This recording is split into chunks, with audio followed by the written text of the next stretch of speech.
It's not dry enough for him. Got it. Got it.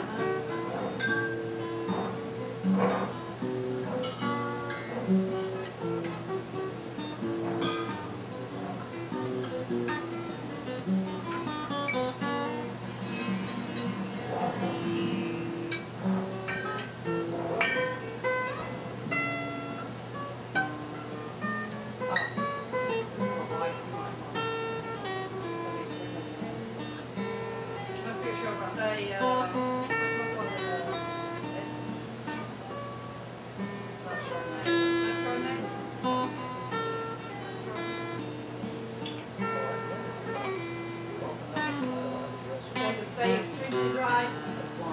Lungs is dry. Yeah. Yeah, he's a dry drinker also.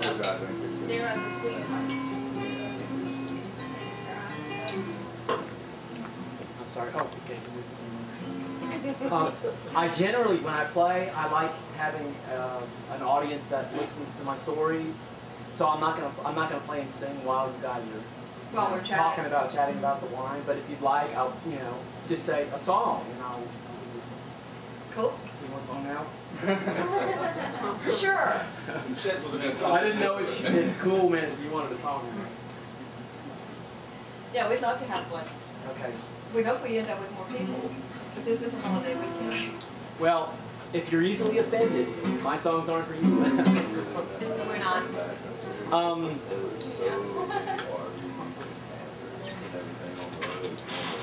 There's a story in Shinto mythology about the divine crisis, where the sun went away. In lots of cultures, they wanted to explain why something happened. So the story they came up with was that the sun goddess was terrified. She was frightened when she went and hid in the cave. To explain an eclipse, I suppose.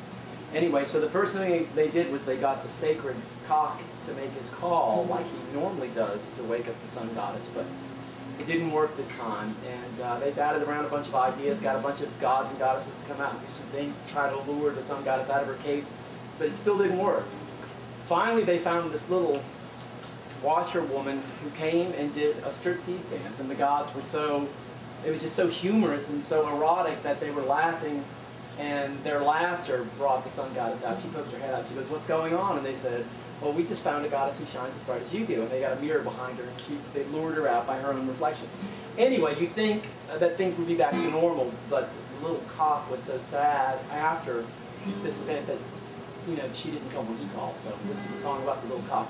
It's called The Not So Divine Crisis. And it's not autobiographical at all. Well, let's see it.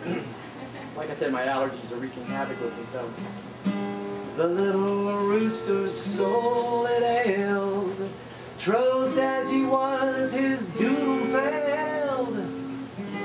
His morning mantra didn't flow, the cooped-up cock just couldn't crow. A grounded bird with buried head, most free-range chicks mistook for dead. His midlife funk affected all, 'cause the sun goddess didn't get a wake-up call. Was in this hour dark and dire, the gods they grasped the cock's desire. Empathy had they for his sitch, but no clue how to scratch his itch. They understood the why and when, his quill needs dipping now and then. They'd just have to hook up the rooster bright with some goddess who'd be willing to shed more than light. But which one would be? Kanayama's metal isn't all that warm. She won't exhibit her lodestones in their raw form. Her iron will, it just won't waver. Tatsuta truly has one fine veneer, but you'll only let her golden gown fall once a year. A cool affair, too brief to savor. Inside tends the last 2 hands are locked in prayer. She's also occupied, 'tis but her soul she'll bear, exposing her Puritan flesh, oh that would simply deprave her. Fuji she is sometimes known to flash, but it'd be rare to see her air more than her hot white ash. We'll do the little rooster a little favor.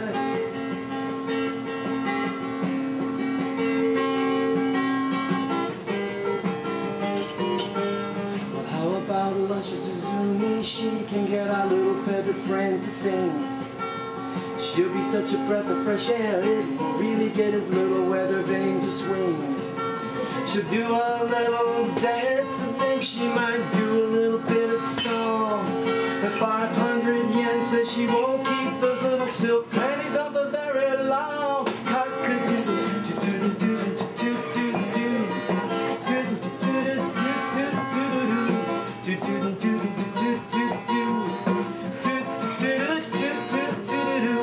She'll take the job despite the size. She'll get that downcast cock to rise. She'll treat him to her very best. Very soon we'll all be feasting on white thigh and breast.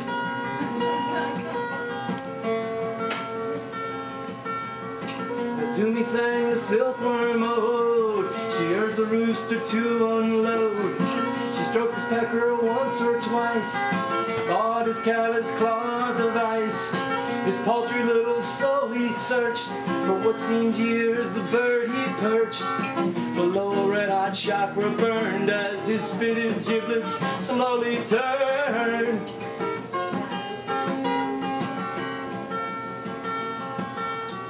He came out of his pious trance. She squirmed inside her tantric pants, pulled and peeled her sushi fruit. The folly up and followed suit. They got down on both 2s and 4s. They buffed and shined her bamboo floors. Despite the mythic thorns, he chose to pluck that sweet pink Tokyo rose.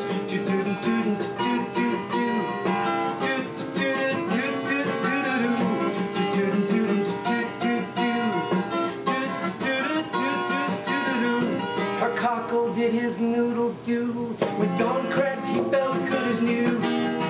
His raucous crowing woke the dead, and the sun goddess finally she got out of bed.